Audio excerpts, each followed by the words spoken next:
جب اپنا گھر شیشوں کا گھر ہے، دوسرے کا گھر جو ہمالیہ کے پہاڑ سے بھی زیادہ مضبوط ہے، اس پہ پتھر نہ پھینکا کر، تم خود نابود ہو جاؤ گے، تم خود تباہ ہو جاؤ گے۔ اور شیعو تم فخر کرو اہل بیت طاہرین علیہم الصلوۃ والسلام پر اور اس مذہب حقہ پر، شیعو جھوم جاؤ، شیعو فخر سے سر بلند کرو، ناز کرو، فخر کرو کہ ہم حیدر صفدر علیہ السلام کے ماننے والے ہیں۔ یہ دسیوں ہزاروں مرتبہ کے لیے ہم نے ایک مرتبہ پھر ثابت کر۔ ناظرین، حضرت حسن کے بعد چوتھا درجہ آتا ہے حضرت حسین رضی اللہ تعالیٰ عنہ کا۔ آیا دیکھتے ہیں حضرت حسین سے مذہب شیعہ ثابت ہو سکتا ہے نہیں؟ تو یہی رجال کشی کتاب آپ حضرات کے سامنے ہے، اور اس کا اسی صفحہ نمبر 17 پر آپ دیکھ سکتے ہیں کہ ثم ینادی منادن، پھر آواز دینے والا آواز دے گا، یعنی روز محشر وہاں یہ آواز ہوگی، ایک سوال ہوگا، پوچھا جائے گا،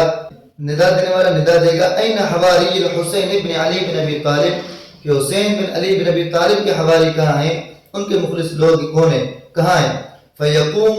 کل من استشہد، تو اس سے ہر وہ شخص کھڑا ہوگا جو حضرت حسین کے ساتھ شہید ہوا، ولم یتخلف، اور پیچھے نہیں ہٹا۔ تو دیکھیں یہاں یہ وضاحت کے ساتھ کہہ رہے ہیں کہ حضرت حسین کے تو حواری صرف وہی تھے جو ان کے ساتھ شہید ہو گئے، باقی جو پیچھے ہٹ گئے حضرت حسین کے ساتھ شہید نہیں ہوئے تو وہ حواری بھی نہیں ہیں، حسین والے بھی نہیں ہیں۔ تو حضرت حسین کے جو ساتھی تھے وہ سب کے سب شہید ہو گئے۔ کمال ہو گیا، ایک طرف تو حضور کے جانے کے بعد سب کے سب صحابہ نوز میں مرتد ہو گئے تھے، صرف 3 بچے، اور ان 3 سے بھی مذہب شیعہ 5 روایتیں ثابت نہیں کر سکتے۔ اور پھر دوسرا ارتداد حضرت حسین کی شہادت کے بعد ہوا کہ حضرت حسین تو شہید ہو گئے، لیکن پھر مومن مخلص صرف وہی بندے تھے جو ان کے ساتھ شہید ہوئے، باقی جو پیچھے بچ گئے تھے وہ مومن مخلص نہیں رہے۔ ناظرین، اسی کتاب رجال کشی کے دیکھیں، رجال کشی کے صفحہ نمبر 95 پر انہوں نے روایت ذکر کی ہے۔ نبی عبداللہ علیہ السلام مجافر صاحب سے روایت ہے، قال ان کا ارتد الناس بعد قتل حسین، کہ حضرت حسین کے قتل کے بعد بھی لوگ مرتد ہو گئے تھے،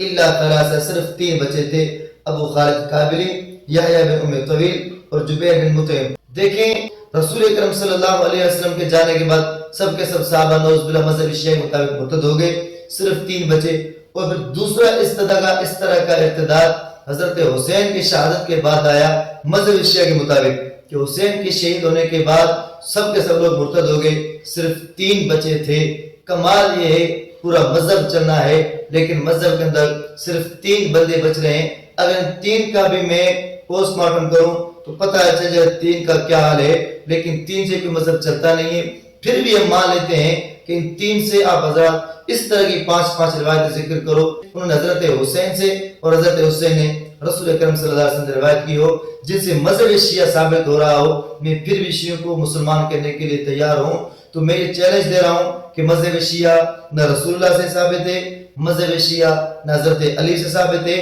مذہب شیعہ نہ حضرت حسن سے ثابت ہے، مذہب شیعہ نہ حضرت حسین سے ثابت ہے، بلکہ یہ من گھڑت مذہب ہے جس کا حقیقت کے ساتھ کوئی تعلق نہیں۔ صحیح مذہب وہی ہے جس کا تعلق قرآن اور حدیث سے ہے، جس کا ثبوت رسول اکرم صلی اللہ علیہ وسلم سے ہے، چونکہ دین نبی لے کر آیا ہے، جبکہ مذہب شیعہ حضور علیہ السلام سے ثابت نہیں ہے۔